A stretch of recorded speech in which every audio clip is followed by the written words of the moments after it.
Hi, I'm Jessica.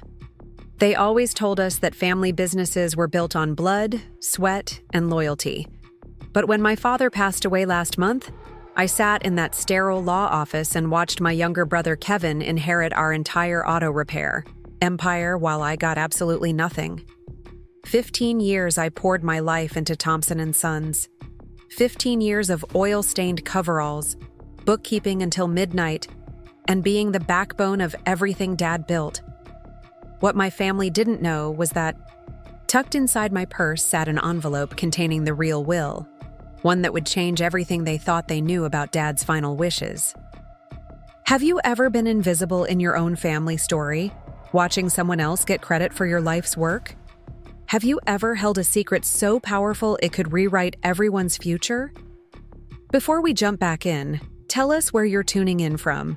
And if this story touches you, make sure you're subscribed, because tomorrow I've saved something extra special for you. My name is Jessica Marie Thompson, and I guess you could say I've been fixing broken things my whole life. Not just cars, though that's how I make my living, but broken relationships, broken promises, broken dreams that other people were too scared or too lazy to handle themselves. I'm 32 years old, and I've spent more time under the hood of a Chevy than most mechanics twice my age. My hands are permanently stained with motor oil, my back aches from years of lifting heavy parts, and I can diagnose an engine problem just by listening to how it starts up in the morning. Growing up in Cedar Falls, Iowa wasn't exactly glamorous, but it was honest. Dad opened Thompson Sons Auto Repair in 1987, the year I was born, in a converted barn on the outskirts of town, where rent was cheap and dreams were big. He named it Thompson Sons, even though at the time he only had one child, me, and I definitely wasn't a son. Mom used to joke that he was being optimistic about future children, but I think deep down, Dad always hoped for a boy to carry on the family name and business. 3 years later, Kevin came along, and suddenly the name made sense to everyone except me. I was the kid who followed Dad around the shop from the time I could walk, handing him wrenches and asking endless questions about why engines made certain sounds.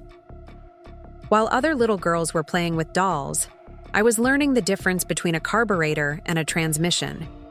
Dad never made me feel like I didn't belong there. If anything, he seemed proud that his daughter could change oil and rotate tires before she hit middle school. Kevin, on the other hand, showed zero interest in anything that involved getting his hands dirty. By the time I turned 16, I was essentially Dad's unofficial partner. I'd spend every day after school at the shop, every weekend, every summer vacation. I learned to read customers, to spot the ones who were trying to get free work versus the ones who genuinely needed help, but were struggling financially. Dad taught me that running a business wasn't just about fixing cars. It was about building trust in a community where your reputation meant everything. Cedar Falls was the kind of place where everyone knew everyone, where a bad review at the diner on Main Street could kill your business faster than any newspaper ad could save it. Kevin took a different path entirely. He was charming in that effortless way that made adults say things like, "That boy could sell ice to an Eskimo," and "He's got such natural charisma." While I was covered in grease learning trade skills, Kevin was learning guitar and talking about his dreams of making it big in Nashville or Los Angeles or wherever young men with more confidence than talent convinced themselves they belonged. Don't get me wrong, Kevin wasn't malicious. He was just perpetually convinced that his big break was right around the corner and that manual labor was something other people did while waiting for their real lives to begin. The summer Kevin graduated high school, Dad sat us both down for what he called a family business meeting. I was 21 by then, already handling most of the shop's administrative work and about half the actual repairs. Kevin was 18 and had just announced his intention to move to Denver with his girlfriend to explore his artistic side. Dad looked tired that day in a way I hadn't noticed before, though looking back, I wonder if the signs were already there. He asked Kevin directly if he had any interest in learning the business, in maybe starting part-time and working his way up to eventually taking over. Kevin gave one of his trademark grins and said something about how he appreciated everything. Dad had built, but he needed to follow his passion. Dad nodded like he'd expected that answer, then turned to me and asked if I'd be interested in making my role official. Not as a temporary placeholder until Kevin came to his senses, but as a genuine partner in the business. I said yes immediately, but Dad held up his hand. He wanted me to think about it seriously, he said. Running Thompson Sons wasn't just about being good with cars. It meant dealing with difficult customers, managing finances, handling insurance claims, maintaining relationships with parts suppliers, and working 60-hour weeks during busy seasons. It meant choosing the shop over vacations, over social events, over relationships that couldn't handle coming second to carburetors and customer complaints. I told him I'd already been doing all of that for years. The only difference would be making it official. That's when Dad made me an offer that changed everything. He said he'd been thinking about changing the business structure, maybe bringing me on as a full partner rather than just an employee. He'd spoken to his lawyer about what it would take to transition ownership gradually, so that by the time he was ready to retire, I'd already be running day-to-day operations. Kevin could always change his mind later, Dad said. But for now, the business needed someone who was committed to its success. We shook hands that afternoon, and I felt like I was finally stepping into the role I'd been preparing for my entire life. Dad started introducing me to customers as his business partner. He put my name on the bank accounts, gave me signing authority for major purchases, and began teaching me the financial side of operations that he'd always handled himself. For the first time, I wasn't just Jessica who was good with cars. I was Jessica, co-owner of Thompson Sons Auto Repair. Kevin moved to Denver that fall with our blessing and a promise to stay in touch. He'd call every few weeks with updates about his music, about the band he'd joined, about the demo they were recording. Dad always listened patiently and asked encouraging questions, but I could tell he'd made peace with Kevin's choice. Some people were meant to fix things, Dad would say, and some people were meant to dream. Both were important, but they required different kinds of commitment. For 3 years, everything worked exactly the way Dad and I had planned. The business grew steadily. We hired 2 additional mechanics and expanded our services to include light body work and custom modifications.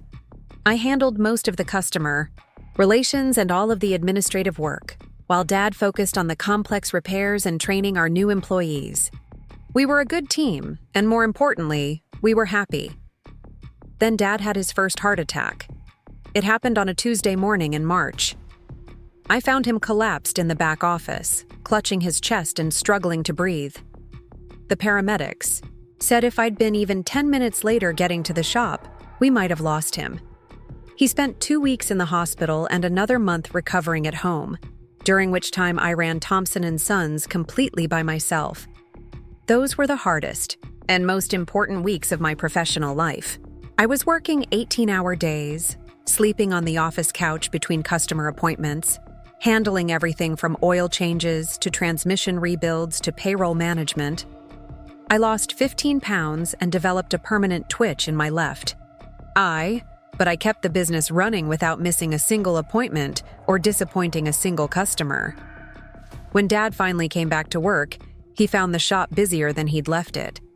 I'd used his absence as an opportunity to expand our customer base, reaching out to neighboring towns and marketing our services to commercial clients who needed fleet maintenance. Revenue was up 20%, and we had a waiting list for major repairs. Dad was proud, but he was also scared. The heart attack had reminded him that he wasn't invincible, and the doctor had warned him about stress and overwork. He started talking about succession planning, about making sure the business would survive if something happened to him. That's when he asked me to do something that seemed simple at the time, but would later become the most important decision of my life. He asked me to start contributing financially to the business in addition to my labor. Not because we needed the money, but because he wanted me to have true ownership stake in Thompson Sons. He explained that if something happened to him, having my own investment in the business would protect me legally and financially. It would Also demonstrate to Kevin, if he ever decided to come back, that I'd earned my place through more than just showing up consistently. Over the next 2 years, I invested everything I had. My entire inheritance from Grandma Thompson, which had been sitting in a savings account earning minimal interest. The proceeds from selling my condo, which I'd been planning to upgrade anyway.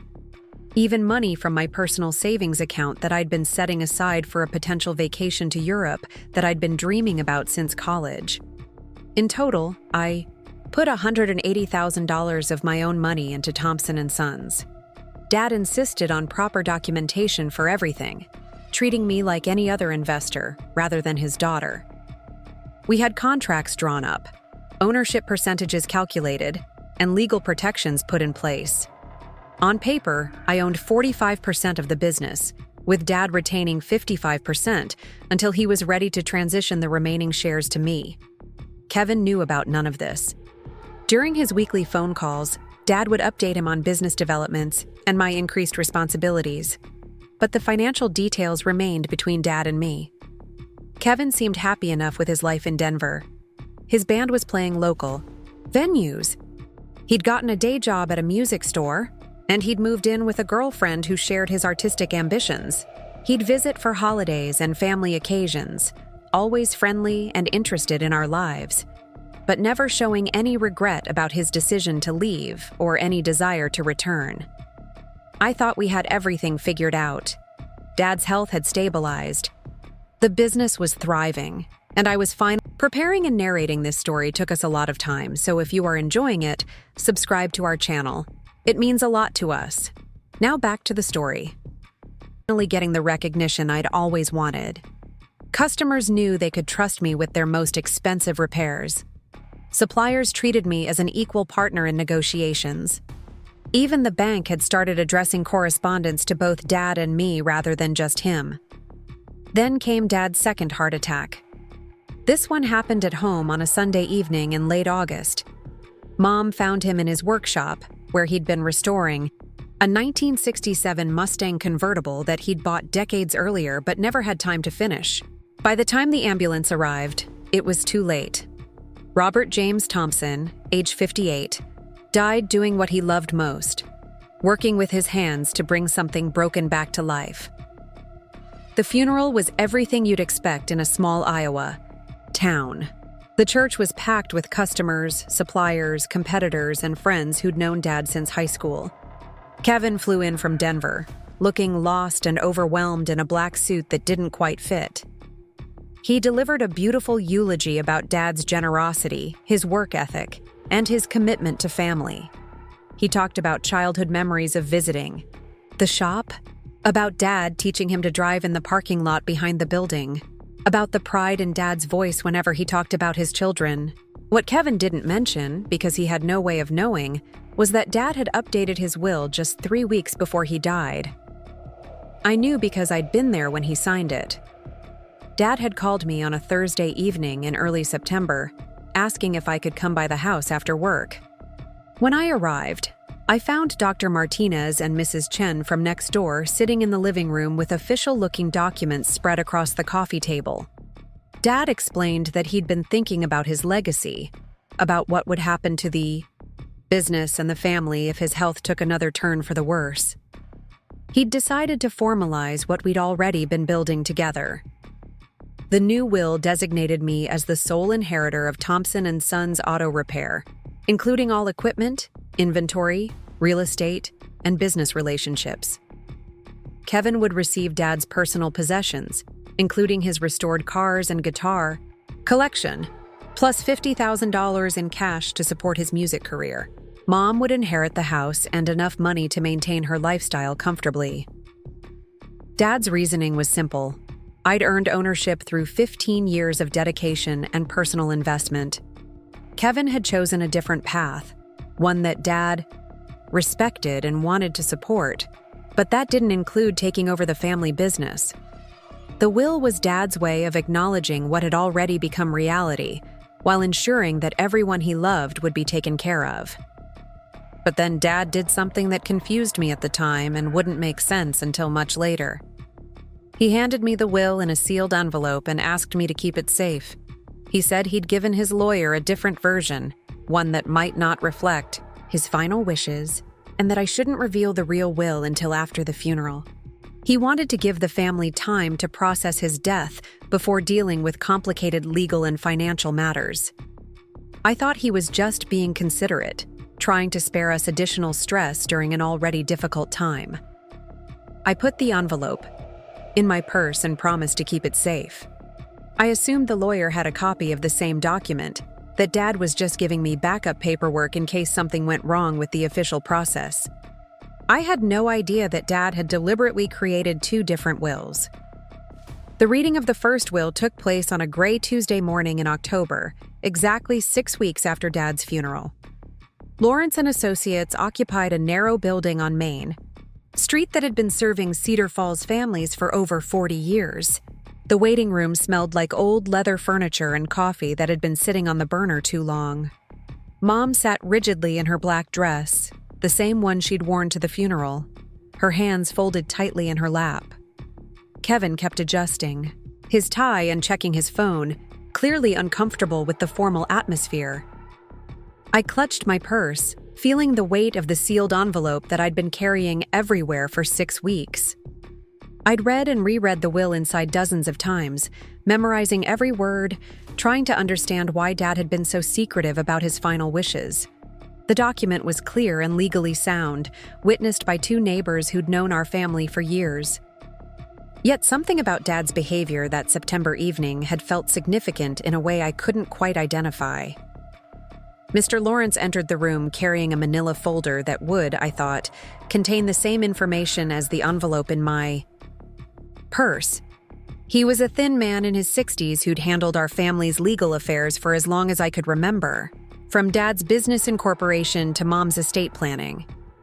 He settled behind his desk and opened the folder with the practiced solemnity of someone who'd delivered both good and devastating news to countless families over the decades. He cleared his throat and began reading in the formal language that makes even simple statements sound ominous. I, Robert James Thompson, being of sound mind and body, do hereby declare this to be my last will and testament, dated March 15th, 2024. My heart stopped. March 15th, but the will in my purse was dated September 8th, less than 3 weeks before Dad died. How could there be 2 different dates? Lawrence continued reading, and with each word, my world tilted further off its axis. I leave Thompson Sons Auto Repair, including all real estate, equipment, inventory, customer relationships, and business assets, to my son Kevin Michael Thompson, with the hope that he will continue the family legacy that I have worked to build. Kevin's face lit up with surprise and something that looked like relief. Mom reached over and squeezed his hand, tears streaming down her cheeks. I sat frozen, trying to process what I was hearing. According to this will, Kevin inherited everything.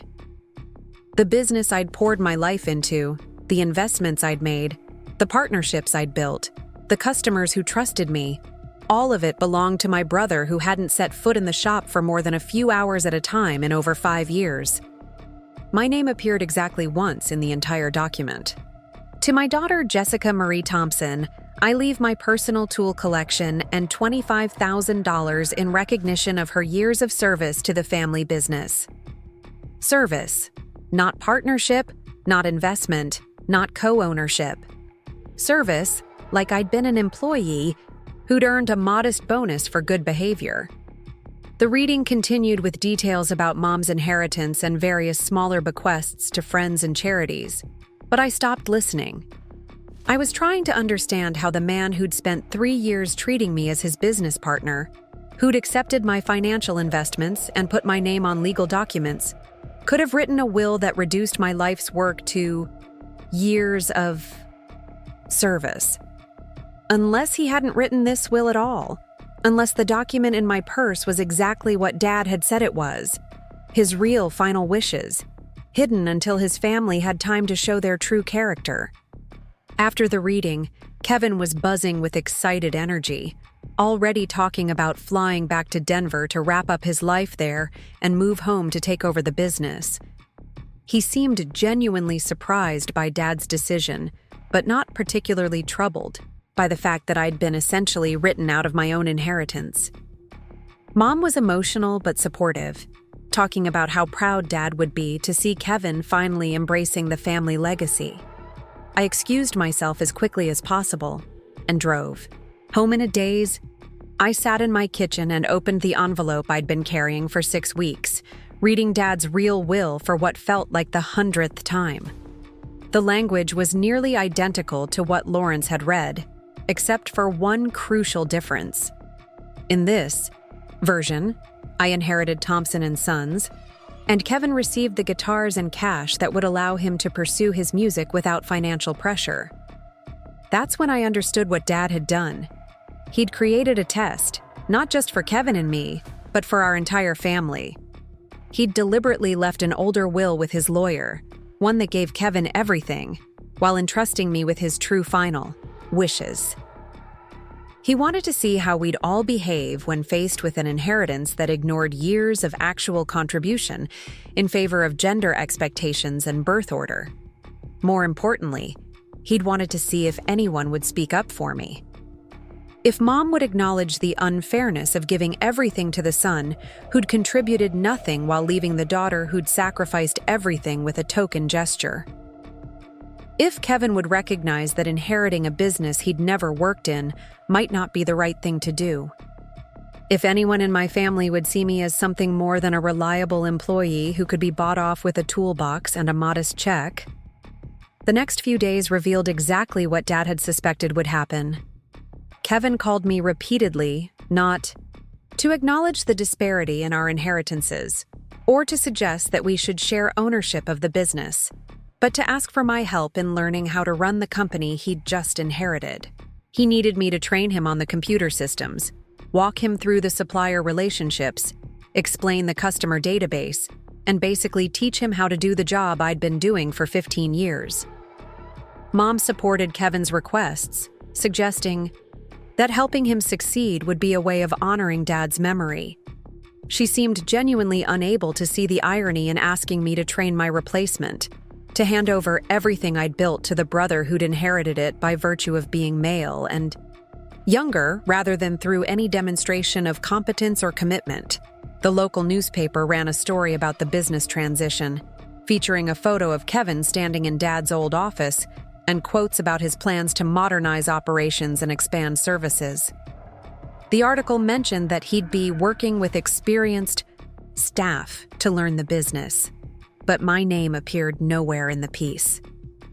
15 years of building relationships, solving problems, and growing the company had been erased from the public record as thoroughly as it had been ignored in the will. I spent those first weeks after the will reading feeling like I was losing my mind.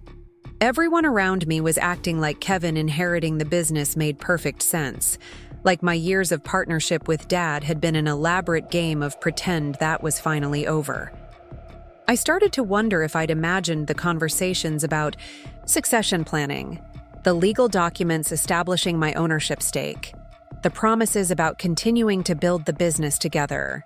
That's when I realized that Dad's test wasn't over. He hadn't just wanted to see how the family would react to an unfair inheritance. He'd wanted to see how long I'd wait before standing up for myself, before revealing the truth that he'd entrusted to me. The envelope in my purse wasn't just a backup copy of his will. It was a weapon, carefully designed and strategically placed, waiting for the right moment to change everything. I spent 6 weeks watching my brother fumble through tasks I could do in my sleep, listening to my mother praise his efforts to learn the family business, and reading newspaper coverage that painted him as the natural heir to Dad's legacy. I watched him make mistakes that cost us customers, delay repairs that should have taken hours, and struggle with basic administrative tasks that I'd been handling since high school. More importantly, I watched him accept all of this as his rightful inheritance without ever questioning whether it was fair or asking if I was okay with being pushed aside. Kevin wasn't malicious, but he was entitled in a way that made him incapable of seeing beyond his own needs and assumptions. He genuinely believed that Dad's decision made sense, that inheriting the business was his destiny, rather than an accident of birth order and gender expectations. That's when I knew it was time to honor the promise I'd made to Dad that September evening. Time to reveal the real will and see if our family was capable of handling the truth about fairness, merit, and what it actually means to earn your inheritance. I picked up the phone and called Mr. Lawrence's office, asking for an emergency meeting to discuss Robert Thompson's estate. When his secretary tried to put me off, I said the magic words that I'd been practicing for weeks. I have new information. About the will. Information that changes everything. That got his attention. Lawrence's office felt different when I returned 3 days later. The same leather furniture, the same bitter coffee smell. But now the air carried an electric tension that made my skin prickle. I'd spent those 3 days rehearsing what I would say, how I would present the evidence, what questions I might face. The envelope containing Dad's real will felt heavier somehow, as if the weight of truth had been accumulating over the weeks I'd carried it in silence. Mr. Lawrence examined the document with the methodical attention of someone who'd spent decades deciphering legal language and family secrets. His reading glasses reflected the fluorescent lights as he turned each page, comparing dates, studying signatures, checking witness information. The silence stretched uncomfortably long, broken only by the distant sound of traffic on Main Street and the rhythmic ticking of the grandfather clock in the corner. Finally, he set the document down and removed his glasses, rubbing his eyes like a man who'd suddenly aged several years. "Jessica, this is highly unusual. Why didn't you bring this forward immediately after your father's death?" His voice carried professional caution mixed with something that might have been concern or suspicion. I explained Dad's instructions, how he'd asked me to wait until after the funeral, how I'd assumed both documents contained the same information. Lawrence listened without interruption, taking notes on a yellow legal pad that reminded me of the notebooks Dad used to track customer repairs. When I finished, he leaned back in his chair and stared at the ceiling for what felt like an eternity. "The September will is definitely more recent, and the witnesses are credible. Dr. Martinez has witnessed dozens of documents for me over the years, and Mrs. Chen is above reproach. But Jessica, you have to understand how this looks. A daughter who stands to inherit nothing suddenly produces a will that gives her everything after 6 weeks of silence." He wasn't accusing me of forgery, but he wasn't not accusing me either. I pulled out my phone and showed him the photos I'd taken that September evening. Dad signing the document at his kitchen table, Dr. Martinez and Mrs. Chen reviewing the pages, the envelope being sealed and handed to me. I'd documented everything, without really knowing why, some instinct telling me that proof might be important someday. Lawrence studied the photos, cross-referencing timestamps and comparing handwriting samples. An hour later, he finally nodded. "This appears legitimate. The handwriting analysis will need to be formal. But I've seen enough of your father's signature to recognize the authentic characteristics. The question now is how to proceed. We'll need to notify Kevin and your mother immediately." The emergency family meeting was scheduled for the following Friday at 2 o'clock. Lawrence insisted on neutral ground, his conference room rather than anyone's home, to maintain professional boundaries during what promised to be an emotionally charged conversation. I spent the week in a strange state of anticipation mixed with dread, knowing that I was about to detonate a bomb in the middle of my family's carefully constructed narrative. Kevin arrived first, looking confused and slightly annoyed at being summoned back from Denver, where he'd been packing up his apartment in preparation for his permanent return to Iowa. He'd driven straight from the airport and still wore the casual clothes he'd traveled in, his hair disheveled and his eyes carrying the exhaustion of someone whose life had been upended multiple times in recent months. Mom entered a few minutes later, dressed in the navy blue suit she wore to church and important occasions, her purse clutched tightly against her side like a shield. She'd called me twice during the week, fishing for information about why Lawrence needed to see us again, but I'd deflected her questions with vague references to paperwork complications and legal formalities. Lawrence wasted no time with pleasantries. He'd arranged copies of both wills side by side on the conference table. The March document that had made Kevin the heir alongside the September document that would change everything. The contrast was stark and undeniable. Two different versions of Dad's final wishes separated by 5 months and a completely different understanding of family fairness. Kevin picked up the September will and read it silently, his face cycling through confusion, disbelief, and something that looked like genuine hurt. When he finished, he set it down carefully and looked directly at me for the first time since entering the room. "How long have you known about this?" I told him the truth. 6 weeks. Dad had given it to me 3 weeks before he died with specific instructions to wait until after the funeral. I'd honored his wishes even though it meant watching our family make plans based on incomplete information. "So you've been lying to us for over a month," Kevin said, his voice flat with accusation. "You sat through the will reading, listened to me make plans to move back and take over the business, watched Mom get excited about me finally embracing the family legacy, and you said nothing." Mom joined the attack before I could respond. "Jessica, how could you do this to us? We've been grieving your father and trying to figure out how to move forward, and you've been keeping secrets that affect all of our lives. This is cruel. This is manipulative. This isn't the daughter I raised." The words hit harder than I'd expected. I'd prepared for confusion, for questions about authenticity, for legal challenges to the document's validity. I hadn't prepared for being painted as the villain for following Dad's explicit instructions. In their version of events, I was the one causing pain by revealing the truth, rather than accepting the comfortable lie that had made Kevin the golden child and reduced me to grateful supporting character. Lawrence intervened with professional calm, explaining that the September will superseded the March document legally and that my decision to wait didn't affect its validity. The law didn't require immediate disclosure of testamentary documents, and Dad's instructions to wait were actually quite common in complex family situations. Kevin wasn't interested in legal technicalities. "This doesn't make sense," he insisted. Dad knew I was coming back. We talked about it during his last few weeks. He was excited about me taking over the business, about continuing the Thompson Sons tradition. Why would he change his mind without telling me? I could have pointed out that Kevin had never actually committed to coming back permanently, that his conversations with Dad had been vague discussions about possibilities rather than concrete plans. I could have mentioned that Dad had spent years watching Kevin prioritize his music dreams over family responsibility, that the business had thrived during Kevin's absence precisely because I'd been there to handle everything. Instead, I tried to explain Dad's perspective as gently as possible. Dad loved you, Kevin, but he also knew that I'd been running the business alongside him for 15 years. He saw how much I'd invested, not just financially, but emotionally.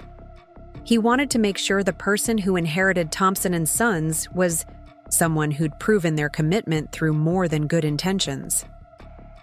Mom shook her head vigorously. "Your father never would have excluded Kevin like this.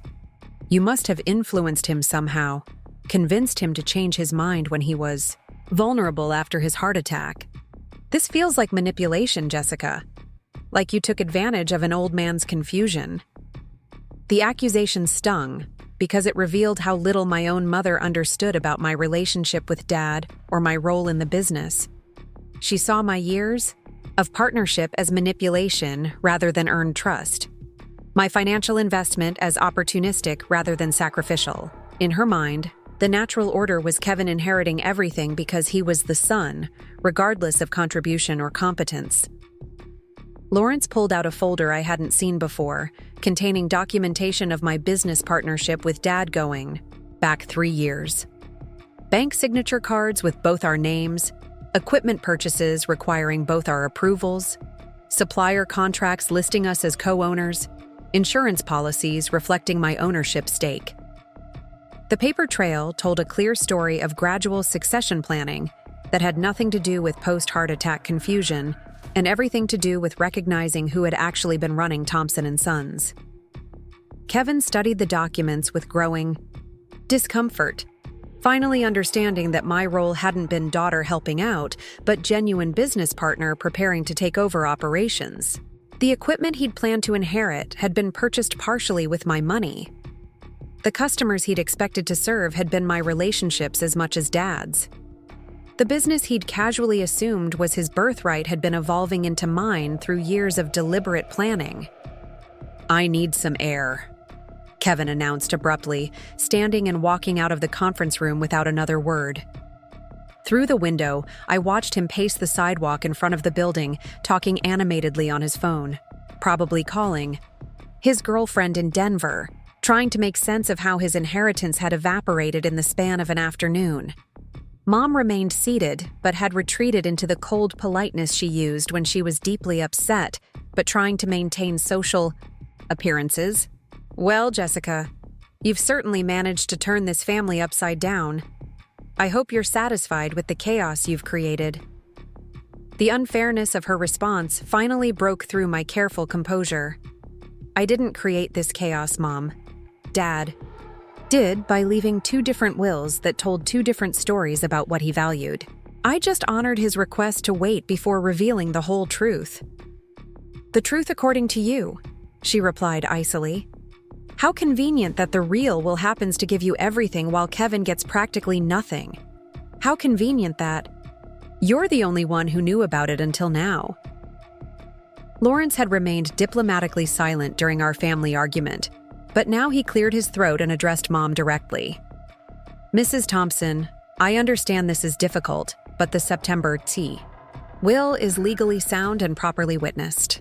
Jessica's decision to wait doesn't invalidate the document or suggest any impropriety. Your husband was quite specific about his wishes." Mom gathered her purse and stood with the rigid dignity of someone who'd decided the conversation was over. "My husband was a generous man who loved both his children equally. This document doesn't reflect the Robert Thompson I knew, and I don't believe for 1 second that he would have cut Kevin out of the family business without discussing it with me first." She paused at the conference room door and looked back at me with an expression I'd never seen before.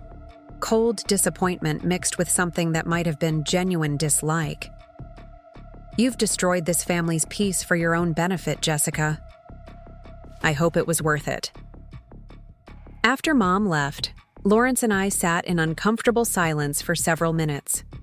Outside, Kevin had finished his phone call and was leaning against a parked car, staring at the building like he was trying to decide whether to come back inside or drive straight to the airport. "This is going to get uglier before it gets better," Lawrence warned. "Family inheritance disputes have a way of bringing out the worst in people, especially when there's this much money involved.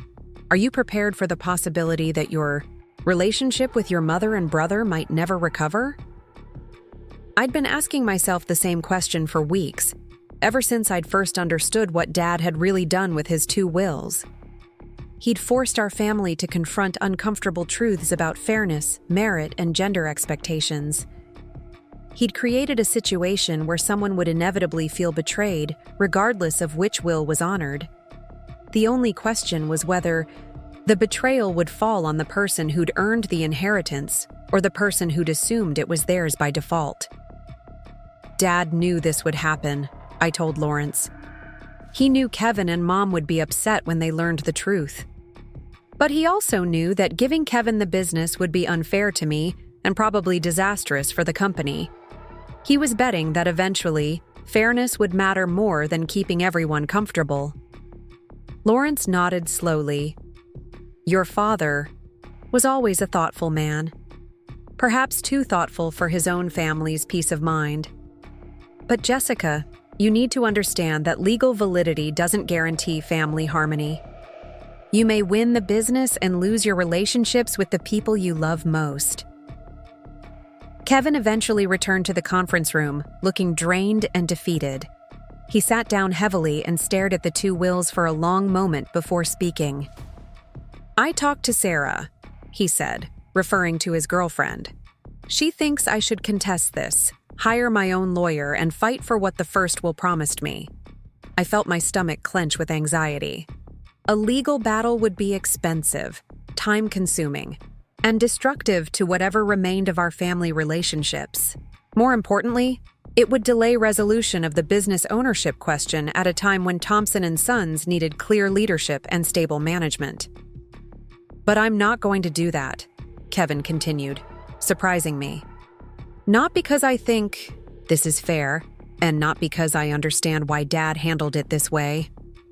I'm not going to fight because I've never actually wanted to run an auto repair shop. I wanted the security it represented, the feeling of having something substantial to fall back on, but I never wanted the responsibility. He looked directly at me for the first time since reading the September will. You've earned this, Jessica. I may not like how Dad went about it, and I may not understand why he couldn't have just talked to us honestly instead of creating this whole elaborate test, but I can't argue with the fact that you've put your entire life into Thompson Sons while I've been chasing music dreams. Kevin's acceptance felt both relieving and hollow. I'd wanted him to recognize my contribution, but not because he felt defeated and manipulated. I'd wanted our family to arrive at fairness through understanding rather than through the shock of hidden wills and legal maneuvering. What about Mom? I asked. She's not going to be okay with this resolution. Kevin shrugged with the weary resignation of someone who'd spent years disappointing parental expectations in different ways. Mom has always seen what she wanted to see when it comes to family dynamics. She wanted me to be the responsible son who'd carry on Dad's legacy, so she convinced herself that's who I was despite all evidence to the contrary. She'll be angry about this for a while, but eventually she'll find a way to make peace with reality. Lawrence began outlining the steps necessary to probate the September will and transfer business ownership officially. There would be paperwork, tax implications, and legal notifications to complete. The process would take several weeks, during which time the status of Thompson Sons would remain technically uncertain, even though we all knew the outcome. I felt exhausted by the emotional weight of the afternoon's revelations and confrontations. For 6 weeks, I'd carried the secret of Dad's real will, wondering when and how to reveal it. Now that the truth was finally out, I felt deflated rather than victorious. I'd gotten what I'd worked for, what I'd earned, what Dad had wanted me to have. But the cost in family harmony was higher than I'd anticipated. As we prepared to leave Lawrence's office, Kevin made one final request. I want to read Dad's letter, he said. The one that was supposed to be in the safe deposit box. Lawrence looked confused. What letter? Kevin explained that Dad had mentioned writing a personal letter explaining his final decisions, something separate from the legal will that would help the family understand his reasoning.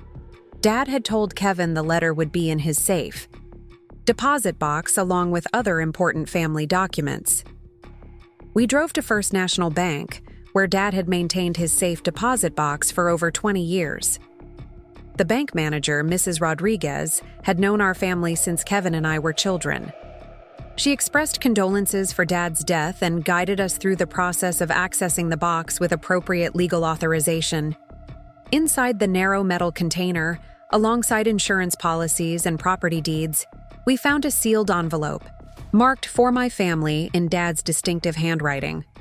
Kevin opened it with trembling hands and read silently for several minutes before passing it to me. The letter was vintage Dad, straightforward and practical, but warm with genuine love for both his children.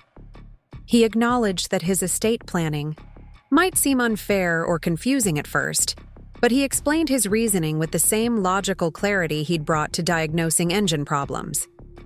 He wrote about watching Kevin pursue his musical dreams with admiration and support, noting that artistic success required focus and dedication that wouldn't be compatible with running a demanding small business. He'd provided Kevin with enough money to continue developing his talents without financial pressure, along with the vintage guitars that represented Dad's own abandoned musical interests from his youth. For me, he wrote about pride in my competence, gratitude for my sacrifice, and confidence in my ability to grow Thompson Sons beyond what he'd been able to achieve alone.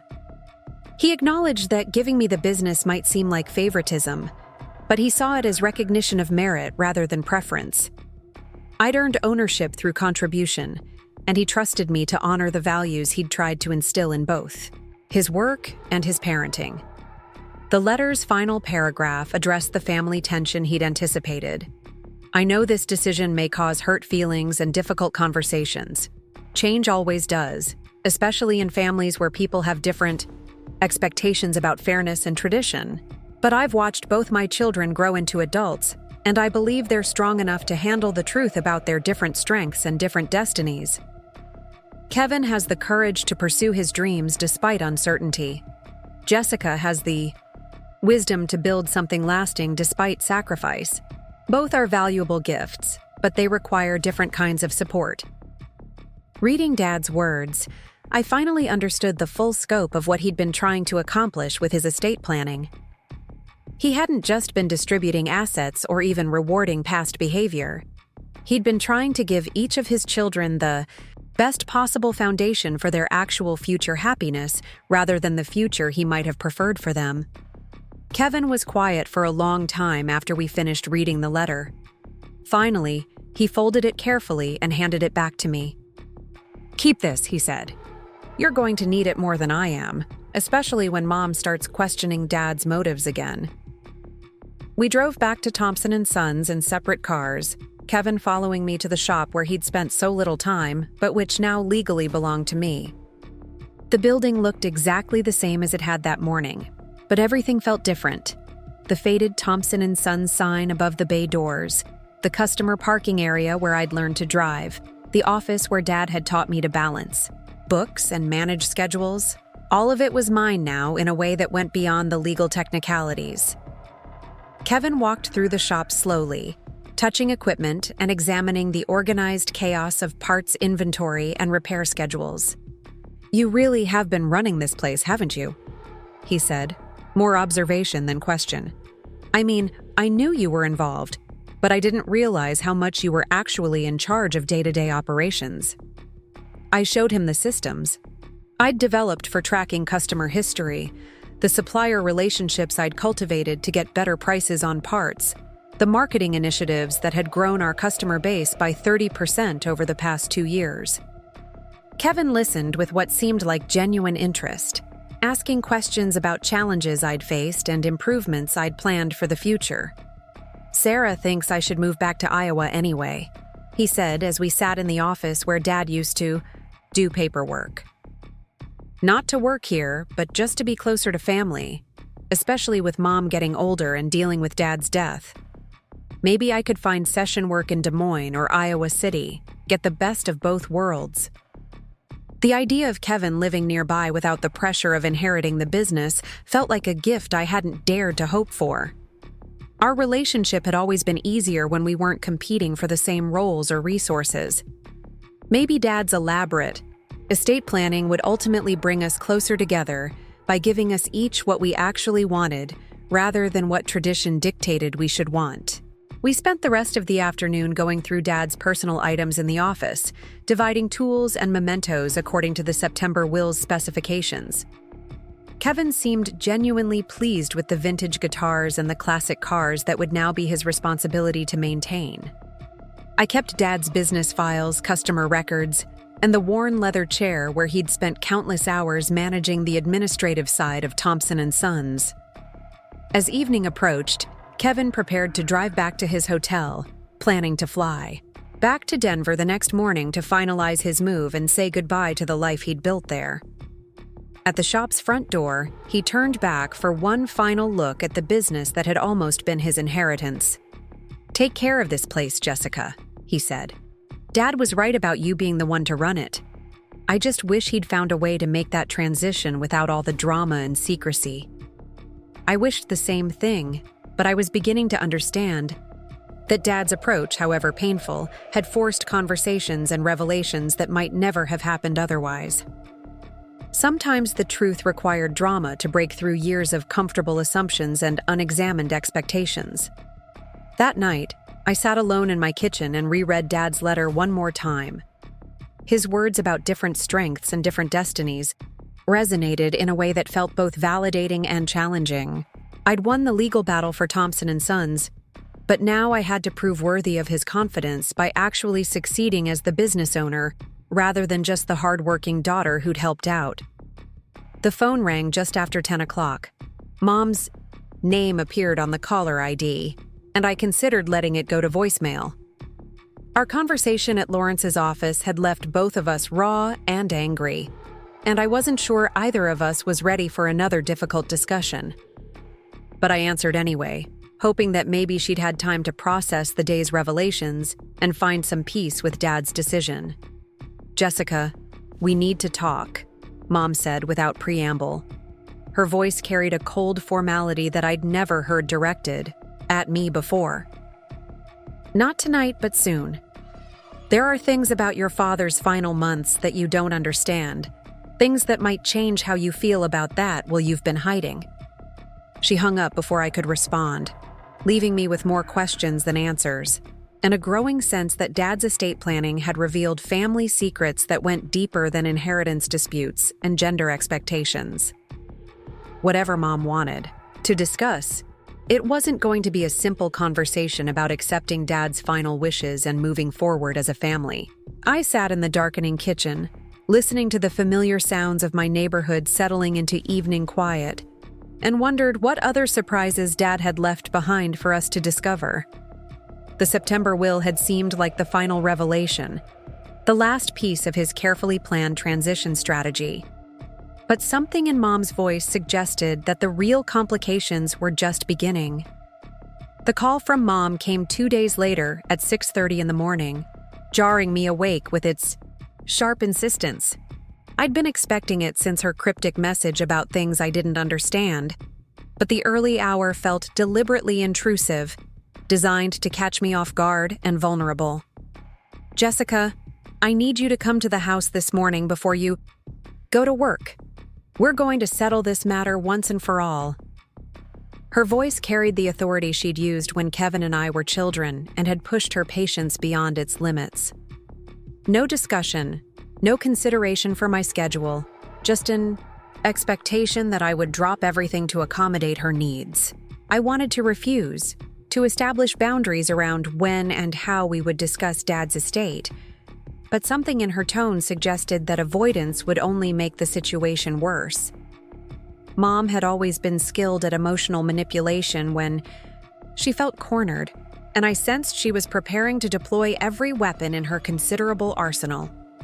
The drive to my childhood home felt longer than usual, my anxiety building with each familiar landmark. The house sat on Maple Street in one of Cedar Falls' older neighborhoods, a modest 2-story colonial that Dad had painted cream with green, shutters every 3 years like clockwork. Mom's flower garden showed signs of neglect since Dad's death, the roses unpruned and the lawn edged with weeds that Dad would never have tolerated. Mom answered the door wearing her housecoat and slippers, her gray hair pulled back in the practical ponytail she favored for housework. She looked older than she had at the lawyer's office, more fragile somehow, but her eyes held a determined glint that warned me this conversation wouldn't be the gentle family reconciliation I'd been hoping for. She led me to the kitchen table, where she'd laid out what looked like an evidence presentation. Bank statements, medical bills, insurance forms, and legal documents spread across the surface in organized piles. A yellow legal pad sat at her elbow, covered with handwritten notes in her careful script. "Sit down, Jessica. It's time you learned the truth about your father's final months and exactly what your presence in this family has cost us." The accusation hit like a physical blow, but I forced myself to remain calm. Whatever Mom had discovered or convinced herself was true, I needed to hear her out before responding. The documents on the table suggested she'd been doing her own investigation into Dad's estate planning, possibly looking for evidence to support her belief that the September will was somehow fraudulent or coerced. Mom picked up a bank statement and pointed to a series of withdrawals dating back 8 months. "Your father took out a second mortgage on this house without telling me. $47,000, Jessica. Money that was supposed to go toward our retirement. Money that represented our security in old age." I studied the statement, recognizing the timing. Dad had secured the loan shortly after his first heart attack, during the period when he'd been talking about business succession and my increased role in Thompson Sons. The money had gone somewhere, but I had no idea where or why he'd needed such a large sum. He used that money to buy out your partnership in the business, Mom continued, her voice rising with accusation. $47,000 to purchase your shares back from you, so he could leave the entire company to Kevin without legal complications. Your father was trying to fix the mistake he'd made by bringing you into the business as a partner. The revelation stunned me into silence. I remembered Dad asking me about my ownership documentation around that time, requesting copies of our partnership agreements and investment records. He'd claimed it was for tax purposes, routine bookkeeping that his accountant had requested. I'd handed over everything without question, trusting that he was simply updating his files. Mom pulled out a legal document I'd never seen before, a partnership dissolution agreement dated 6 months before Dad's death. According to the paperwork, I had sold my 45% stake in Thompson Sons back to Dad for $47,000, effectively returning the business to his sole ownership and clearing the way for Kevin to inherit without complications. The signature at the bottom looked like mine, but I had no memory of signing such a document. The handwriting was close enough to pass casual inspection, but something about the letter formation felt slightly off, like someone had been careful to mimic my style without quite capturing the natural flow of my actual signature. This is why the September will doesn't make sense, Mom explained with the satisfaction of someone who'd solved a complex puzzle. Your father had already bought you out of the business. He'd corrected his mistake of making you a partner in the first place. The will you've been hiding must be a forgery, something you created to steal back what you'd already been fairly compensated for. I picked up the dissolution agreement and examined it more closely, my mind racing through the implications of what Mom was suggesting. If this document was legitimate, then my partnership with Dad had been terminated months before his death, and I'd received nearly $50,000 in compensation. The September will would indeed seem suspicious under those circumstances. But I had no memory of receiving $47,000 from Dad, and my bank records would show no such deposit. More importantly, I'd never agreed to sell my partnership, stake, or to walk away from the business I'd helped build. Someone had forged my signature on this document, but whether it was Dad trying to simplify his estate planning or someone else trying to manipulate the situation, I couldn't tell. Mom, I never signed this agreement. I never received any money from Dad for my partnership shares. This signature isn't mine. Mom's expression hardened with disgust. Of course you'd deny it now that you've been caught, but the bank records don't lie, Jessica.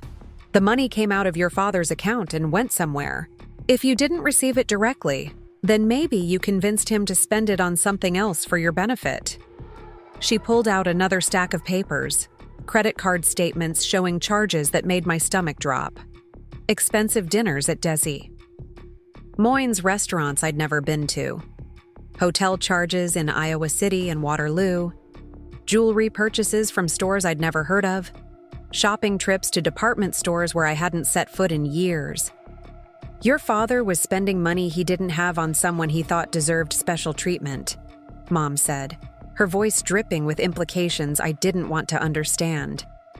Money that should have gone toward paying down our mortgage or building. Our retirement fund. Money that disappeared while you were supposedly helping him run the business. The credit card charges painted a picture of Dad living a secret life that included expensive entertainment and gifts for someone who wasn't Mom. The timing coincided with the period when I'd been working most closely with him, when we'd been planning the business transition and discussing my increased ownership stake. I felt sick as I began to understand what Mom was implying. She thought Dad had been having an affair, and she thought I had somehow been involved, or benefited from his infidelity. The mysterious expenditures, the secret will, the partnership buyout that I couldn't remember, all of it added up to a narrative where I'd manipulated Dad's affections for my own financial gain. This is insane, Mom. Dad wasn't having an affair, and I never received any money from him beyond my regular salary. These charges, this partnership agreement, none of it makes sense. Mom stood and walked to the kitchen window, staring out at Dad's neglected workshop behind the house. Your father changed in his final months, Jessica. He became secretive, defensive about his time away from home. He started receiving phone calls that he'd take in private, going on errands that he wouldn't explain. I thought it was just stress from his health problems, but now I see it was guilt over what he was doing behind my back. The pain in her voice was genuine. The confusion and betrayal of a woman who'd spent 35 years married to a man. She thought she knew completely. But her conclusions were wrong, built on circumstantial evidence and the kind of paranoid thinking that grief sometimes produces in people who are looking for someone to blame for their loss. Dad loved you, Mom. He would never have betrayed your marriage. There has to be another explanation for these charges and this paperwork.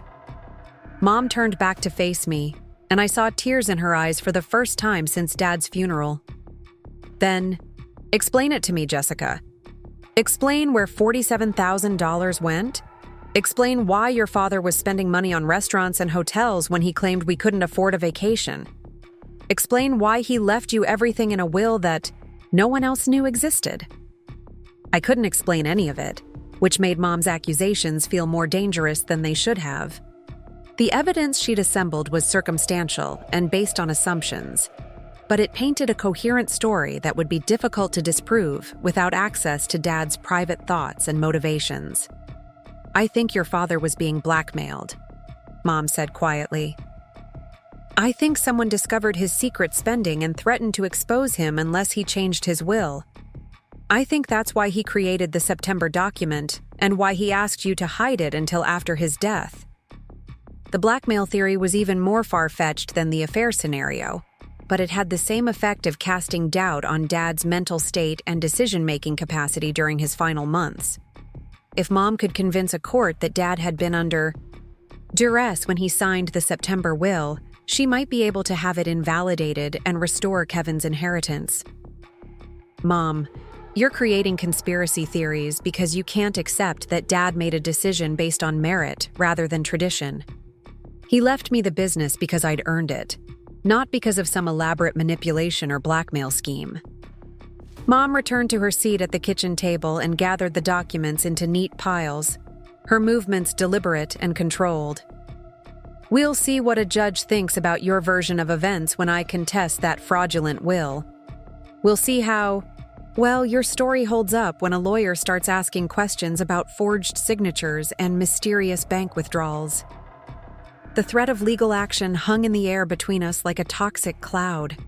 Mom had clearly been planning this confrontation for days, assembling evidence and building a case designed to undermine my credibility and cast doubt on Dad's final wishes.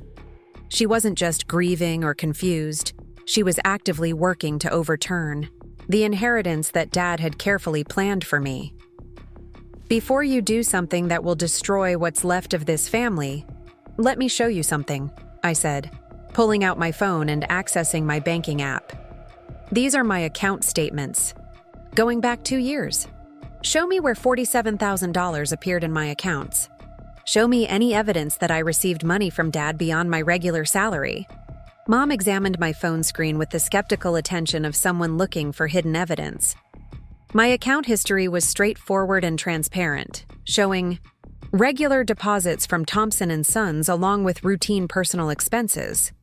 No large deposits, no unusual transfers, no evidence of the secret payments that Mom's theory required. Money doesn't have to go through your personal accounts, Mom said, undeterred by the lack of supporting evidence. It could have been spent on your behalf, used to pay debts or expenses that you would have been responsible for otherwise. Or maybe you insisted on cash payments to avoid creating a paper trail. Her determination to believe the worst about me and Dad was both heartbreaking and infuriating. Mom had constructed an elaborate narrative that cast me as a manipulative opportunist who'd taken advantage of Dad's illness and confused mental state. No amount of evidence or logic would change her mind because she needed someone to blame for the pain of losing both her husband and her expectations about Kevin's future. I stood to leave, recognizing that further argument would only reinforce Mom's conviction that I was hiding something important. I'm not going to sit here and listen to you accuse me of crimes I didn't commit based on evidence that doesn't exist. When you're ready to have a rational conversation about Dad's estate, call me. Until then, I have a business to run. Mom followed me to the front door, her voice rising with frustration and desperation. You can't just walk away from this, Jessica. I won't let you destroy your brother's future and steal what should rightfully belong to him. I'll fight you in court if necessary, and I'll make sure everyone in Cedar Falls knows exactly what kind of person you really are. The threat of public humiliation was Mom's final weapon, the social pressure that small-town families use to enforce conformity and discourage rebellion against traditional expectations. She was betting that I would back down rather than face community scrutiny of my character and motivations. But I'd already made my choice weeks ago when I decided to honor Dad's request to keep the September will secret until after his funeral. I'd chosen truth over comfort, fairness over family harmony, and I was prepared to live with the consequences of that decision regardless of what Mom or anyone else thought about my character. The drive to Thompson Sons felt like an escape from a toxic environment where reality had been twisted beyond recognition.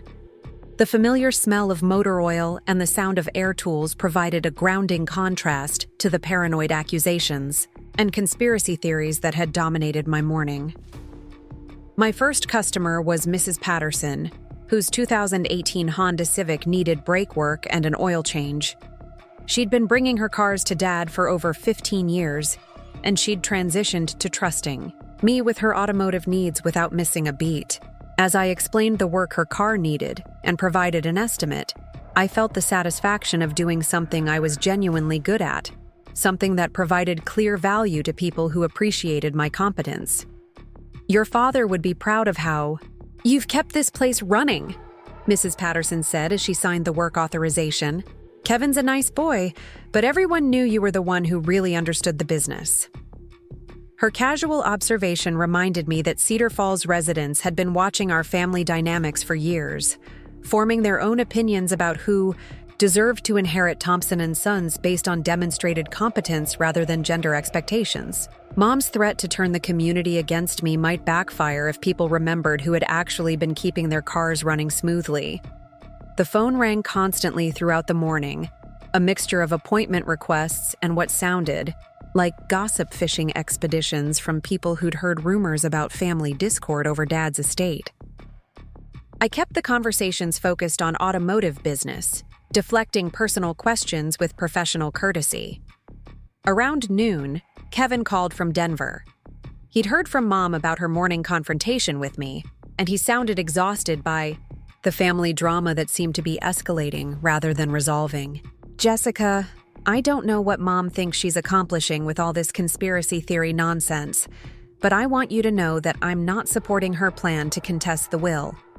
Whatever Dad's reasons were for his decisions, I'm not going to spend months in court fighting over money that I never earned. Kevin's support felt genuine, but I wondered how long it would last if Mom continued building her case and pressuring him to join her legal challenge. Family loyalty ran deep, and Mom was skilled at emotional manipulation when she felt desperate.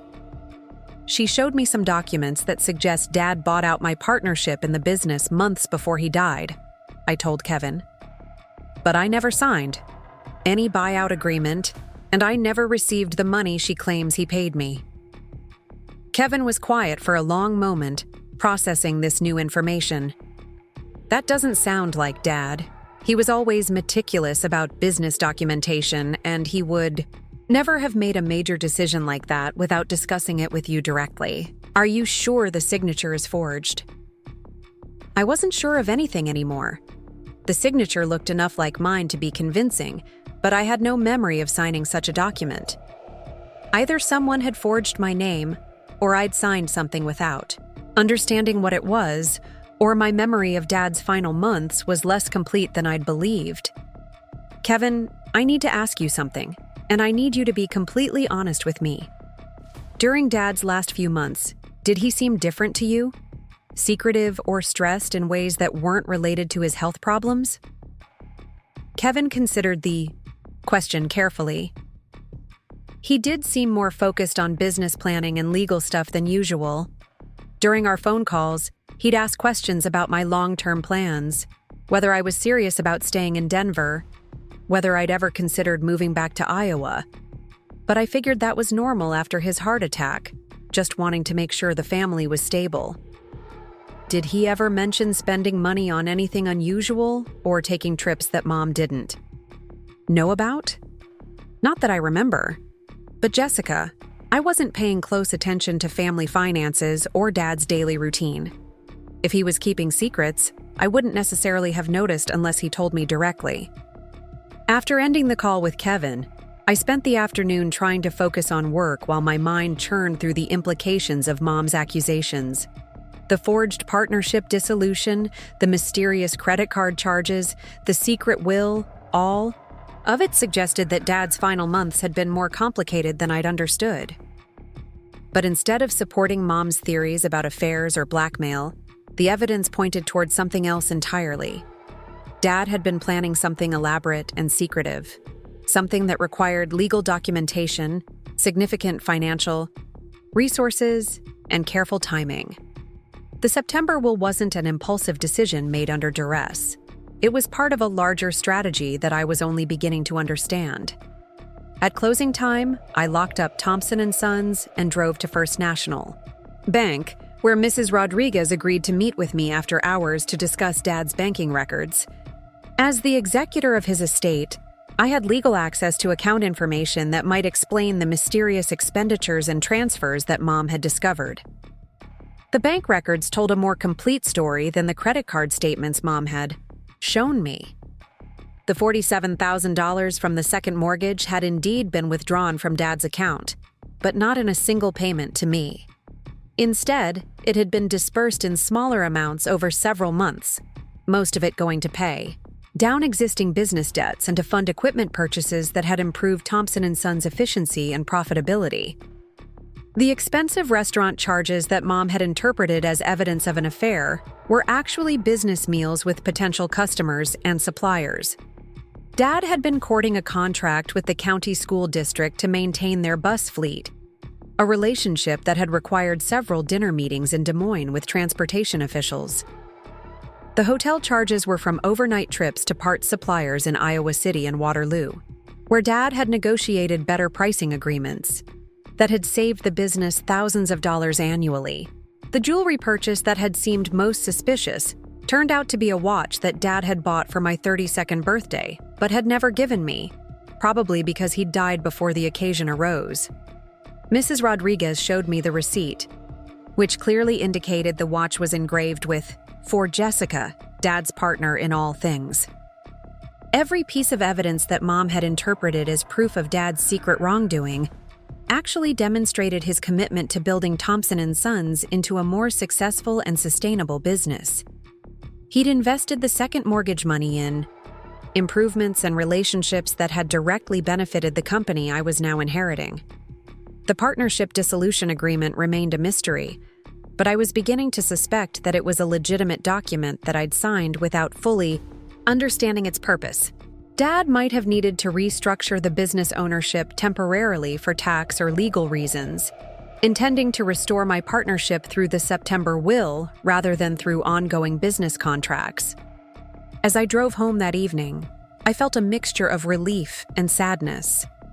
Relief that Dad hadn't been living a secret life of infidelity or questionable spending, but sadness that his careful planning and business investments had been so misunderstood by the woman who'd shared his life for over 3 decades.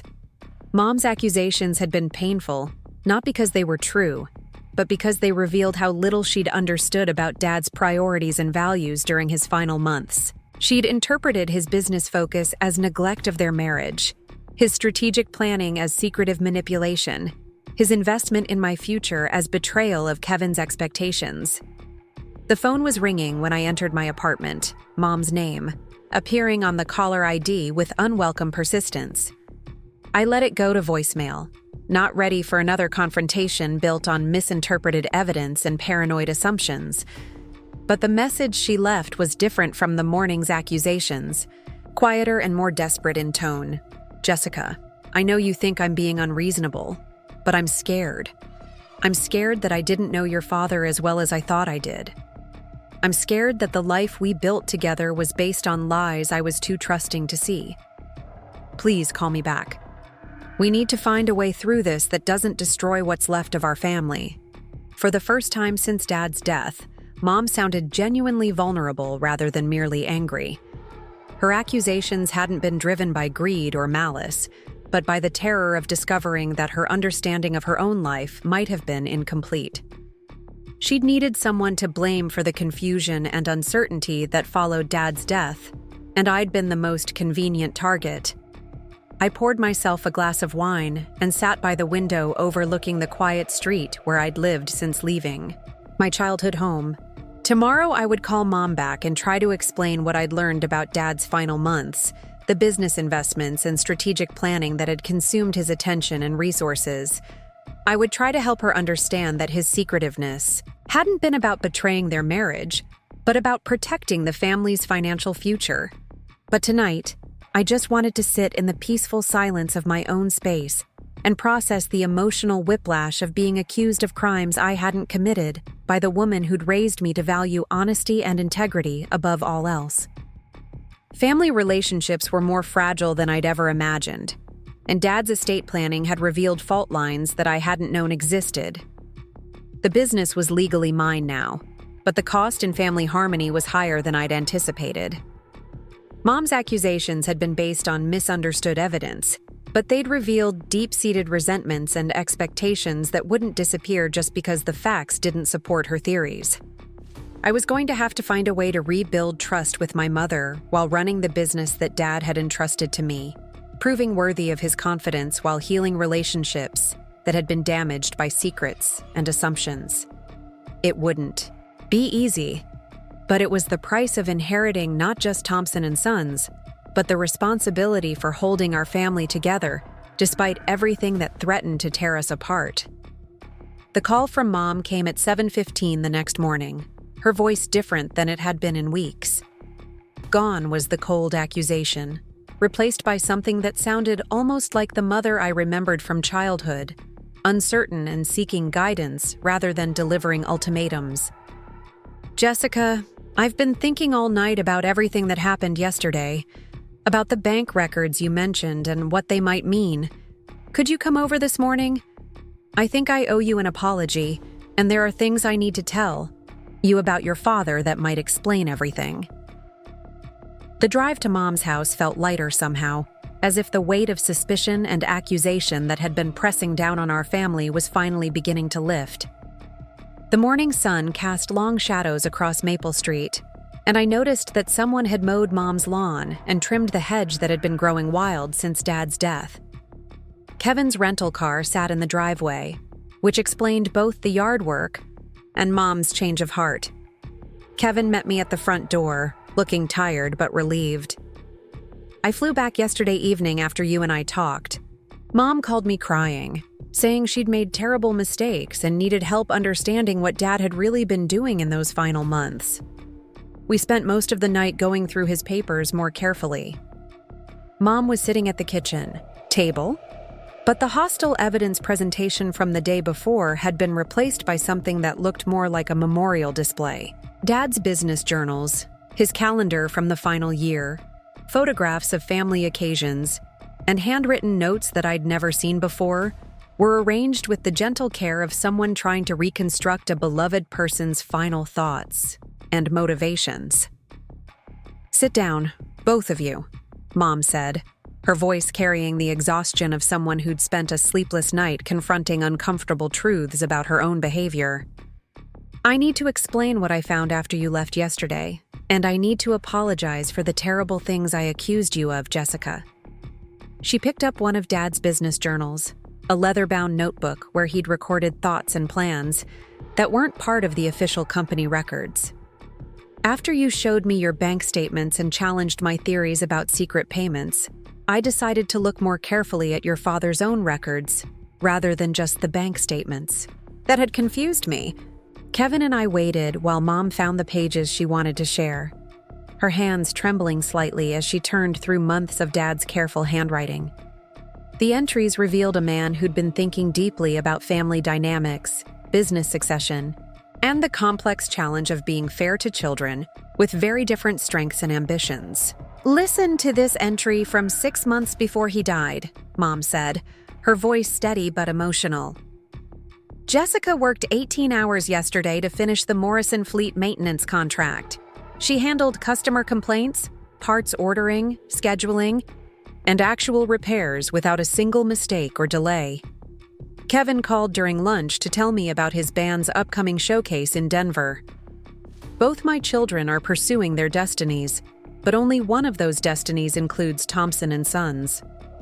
The simple observation captured Dad's perspective more clearly than any legal document could have.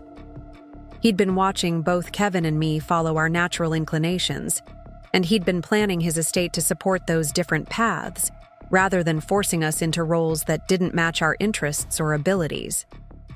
Mom turned to another entry, dated just 3 weeks before Dad's death. "I've decided to create 2 wills. The first will give Kevin everything, which is what Margaret expects and what tradition suggests should happen.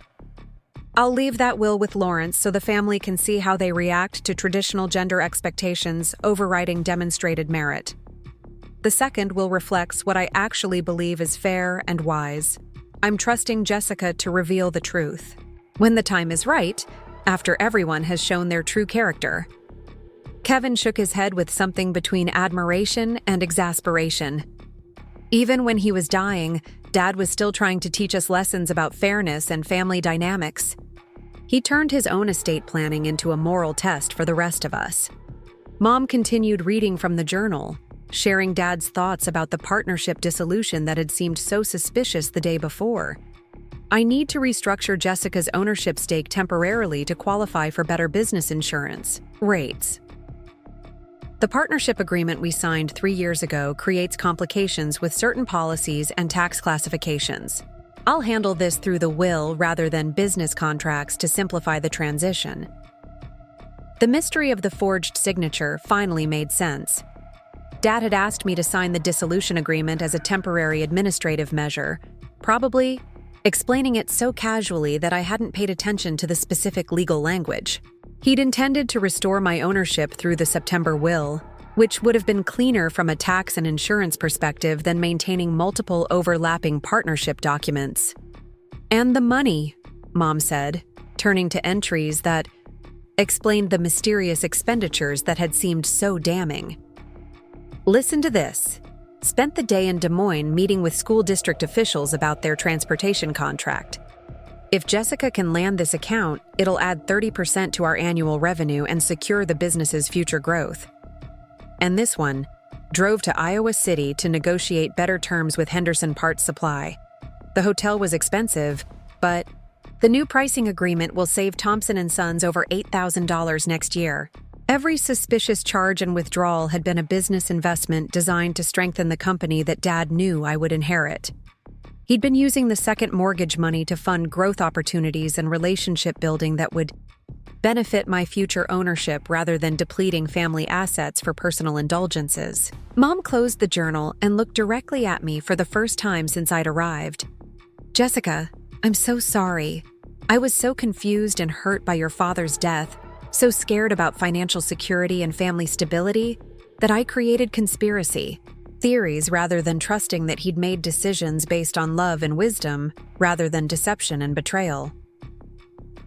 The apology felt genuine, but I could see the deeper pain behind it. Mom had spent 35 years as Dad's partner in life, and discovering that his final months had included secrets and plans that she hadn't been part of had shaken her understanding of their relationship. She'd needed someone to blame for, feeling excluded from his decision-making process. "Why didn't he include me in the estate planning?" Mom asked, voicing the hurt that had driven her accusations and conspiracy theories. "Why did he make these decisions without discussing them? With me first? I was his wife, his partner in everything. I deserved to know what he was thinking about our family's future. Kevin answered before I could respond. Because he knew you'd try to talk him out of it, Mom. He knew you believed Kevin should inherit the business because that's what tradition expected, regardless of who had actually earned it. Dad loved you, but he didn't trust you to prioritize fairness over family harmony. The observation was harsh, but accurate. Mom had always been more concerned with maintaining peace and meeting social expectations than with challenging unfair systems or questioning traditional gender roles. Dad had known that including her in the estate planning would have meant hours of arguments about propriety and appearances rather than productive discussions about merit and competence. I would have supported Jessica if your father had explained his reasoning properly, Mom protested, but her voice lacked conviction. We all knew she would have fought for Kevin's inheritance, not because she didn't recognize my contributions, but because she couldn't imagine a world where sons didn't automatically inherit family businesses. It doesn't matter now, I said, wanting to focus on moving forward rather than relitigating past decisions. Dad made his choices, and we all have to live with the consequences. The question is whether we can rebuild our relationships and support each other despite everything that's happened. Mom reached across the table and took my hand, her touch tentative, as if she wasn't sure she still had the right to maternal affection after the accusations she'd made. Can you forgive me for doubting your character and creating such hurtful theories about you and your father? I was scared and confused, but that's no excuse for the terrible things I said. Forgiveness felt both necessary and complicated. Mom's accusations had been based on misunderstanding and grief rather than malice, but they'd revealed assumptions about my character that were difficult to forget. She'd been willing to believe I was capable of manipulation and fraud rather than accepting that Dad had made decisions based on merit rather than tradition. I forgive you, Mom, but I need you to understand that this isn't just about hurt feelings. Your willingness to believe the worst about me shows how little you've understood my relationship with Dad or my role in the business. That's something we'll need to work on if we're going to rebuild trust. Kevin stood and walked to the kitchen window, looking out at Dad's workshop where the 1967 Mustang sat half-restored, a project that would never be completed. I've been thinking about moving back to Cedar Falls permanently.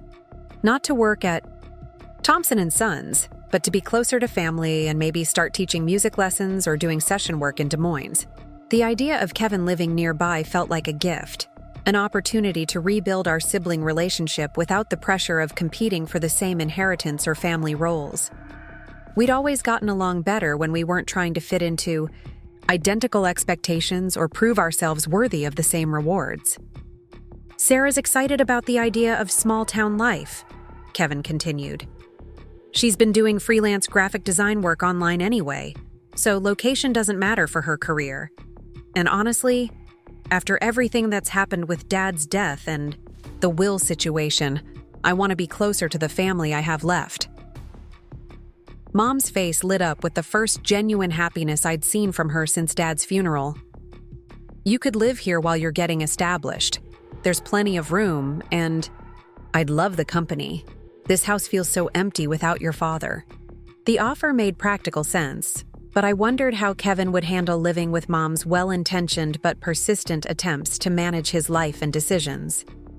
She'd spent years treating him as the golden child who needed protection and guidance, and changing that dynamic would require patience from both of them. What about the business? Mom asked, turning her attention back to me. Do you feel ready to run Thompson Sons by yourself? Or do you need help with the transition? The question was more loaded than it appeared. Mom was really asking whether I wanted Kevin involved in the company despite the inheritance arrangements, whether family harmony required some kind of shared ownership regardless of what Dad's will specified. I'm ready to run the business independently, I said, wanting to be clear about boundaries while leaving room for family relationships. But I'd welcome Kevin's input on marketing and customer relations if he's interested. His creativity and people skills could help us reach new customers, especially younger car owners who might respond to different advertising approaches. Kevin seemed intrigued by the possibility of contributing to Thompson Sons without the pressure of ownership or daily operational responsibility.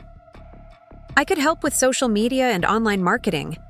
Most small businesses in Cedar Falls have terrible web presence, and there's probably room to expand the customer base through better digital outreach. We spent the rest of the morning going through Dad's personal effects and dividing items according to the September will's specifications. Kevin took the vintage guitar collection and seemed genuinely excited about Dad's restored 1969 Telecaster, which he'd admired during childhood visits to the workshop.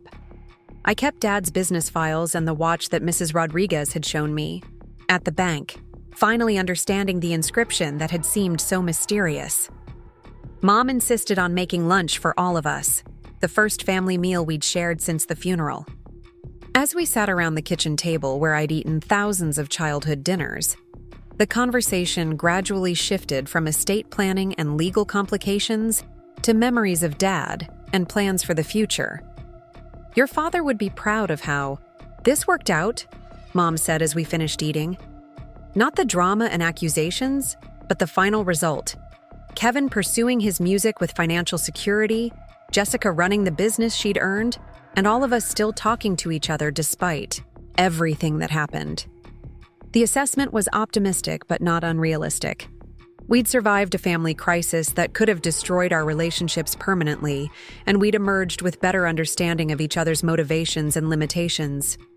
Dad's elaborate estate planning had been painful and confusing, but it had ultimately achieved his goal of supporting his children's different destinies while forcing honest conversations about fairness and merit.